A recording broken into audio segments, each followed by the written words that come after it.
Right, thought I'd make up a quick video of the hw77 and one of the ways that you can tune it up to get a bit more out of it. I'm going down the route of the same as what John Bowkett did back in the 90s. So he's kind of, if you look on the net, you'll be able to find the guide. I'm following that at the moment. I'm only doing part of it to start with, then I'll do the other part afterwards, as I've not bothered to order the spring yet, and to be fair, pretty busy doing other life things that don't involve having fun, so don't really get to do it for a job. So there we go. But so to start off, what we've done is we have taken the transfer port in, we filed it out on the edges. Don't know if you can see it all that good, I'm just using my camera phone. Filed it out and rubbed it down so it's smooth. That's on the out and the inside, so the lips on the inside there's no sort of sharp edges, so your finger is fine. Now on this side you can see that's not been touched at all, that's just bog standard at the moment, because what we're going to do is with the milling machine we're going to take it out to that line. We're going to mill this section here out so it's a lot better pellet feeding with your fingers, and it's not so tight. I mean, I've got a low scope on it, an old bushel on it, and you can't have it on it because your fingers just can't get in the hole. So taking this side out just gives it a bit more sort of use out of it. And we've also filed the cocking slot and polished it again, wet and dry all the way down, so you can see that's quite shiny. Now I'm not quite sure why that needs to be done, because to be fair, if your arm's rubbing on that, you're going to know about it, and it's going to cause you nothing but problems. So next thing up on the list is to deal with the back end.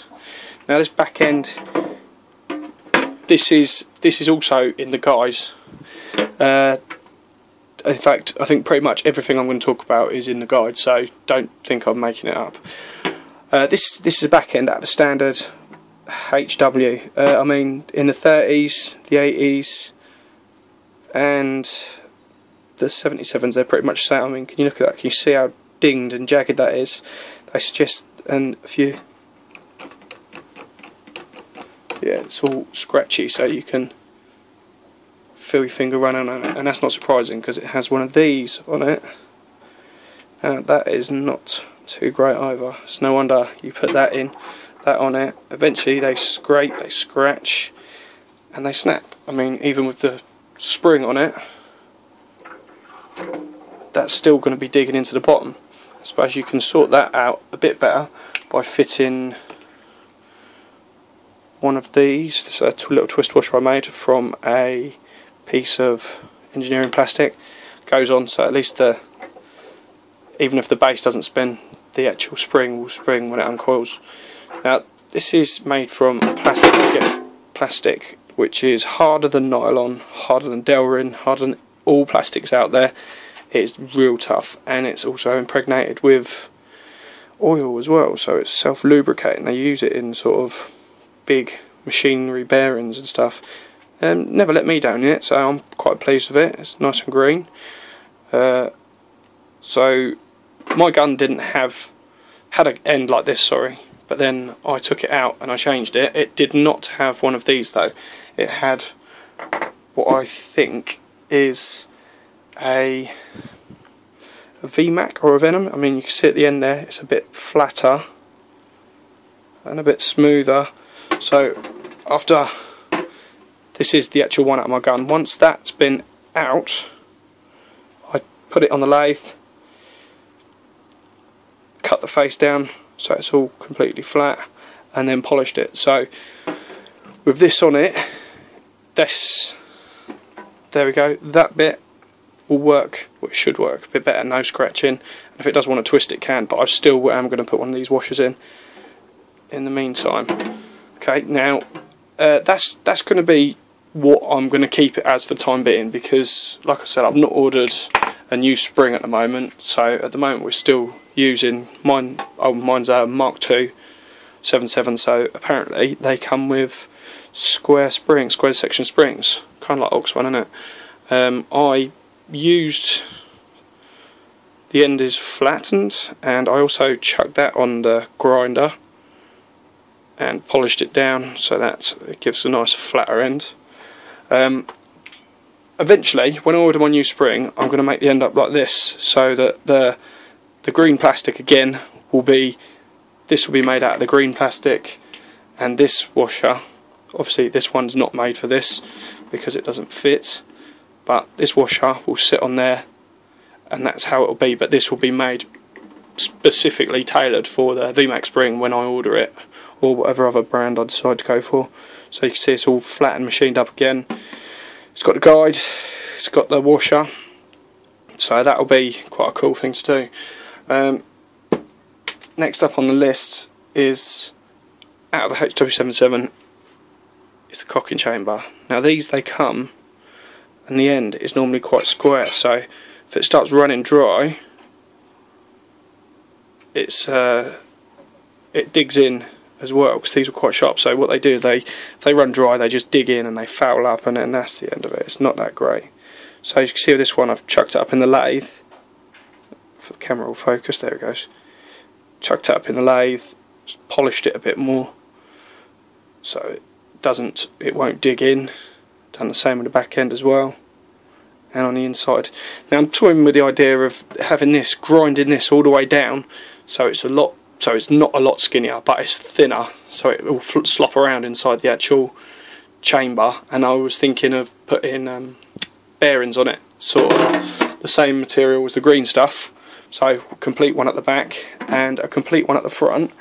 If you can see just about where the actual guide stops, I think it's about here, so there'll be one sort of around the centre and one around the back, so it's kept perfectly straight at all times. And this, now the square lip won't catch on the other lips that I showed you first of all in the video, so that will keep it all moving on. In the guide, it also recommends the piston. So with the piston, they suggest that you machine the tip off,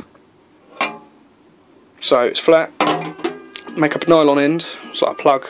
They recommended an inch length on it. You see that just slips in and on there. Oh, the boy's awake. I think I'll be going in the house in a minute. So that sits on the end, and basically what they want you to do is a black O-ring, 25mm. One goes on the very end, and then 3/4 of an inch down there's another one, so that they act as the actual plunger and the scraper. I'll go into details on sort of the tolerances when I do the next video, when I've got it all chucked up, so you can see exactly how much we need to do. Once this bit's attached and fixed on, I'm going to use my grinder to work it down so that it is all sort of smooth, no knobbles in it or anything. And also I'll be buttoning this, so you'll have one end top, bottom, and that, to keep it central. And I'm also considering making up sort of a back end ring which will sit this perfectly, will sit around the outside and keep it perfect in the actual cylinder here, so that the front end will be guided and the back end will also be guided, and you'll also have the spring guide to force it into the right place. So that's what's going to happen. Now I keep going on about grinding everything. If you do need to grind your piston, I mean, you could chuck them up in a lathe and sort of just cut them down, but the back of them's case hardened, so you do tend to get a bit of a shit deal out of it. You can see on like this one here, this one hasn't been, I haven't had anything done to this one yet. It's just standard hw80 30mm piston. Can you see you sort of see at the back it's swaged outwards. It's got a lip in it.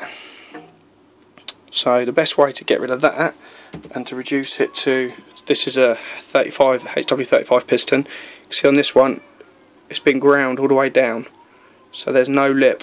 So if you do want to put a bearing in it, it gives you a little bit more space to play with. That's what I would suggest. To do it, I personally use one of these, an upright linishing machine, and I put the piston in the drill, switch this on, and then just work it back and forwards. I mean, I could make a separate video on how you do it another time, depending on how this all goes. If you want it, ask for it. And that's about it. There's a lot of other stuff that they do suggest that you do in this, and that's what hopefully the next one will be covering. This is just the basics so you can see where we're going. Right then, next time.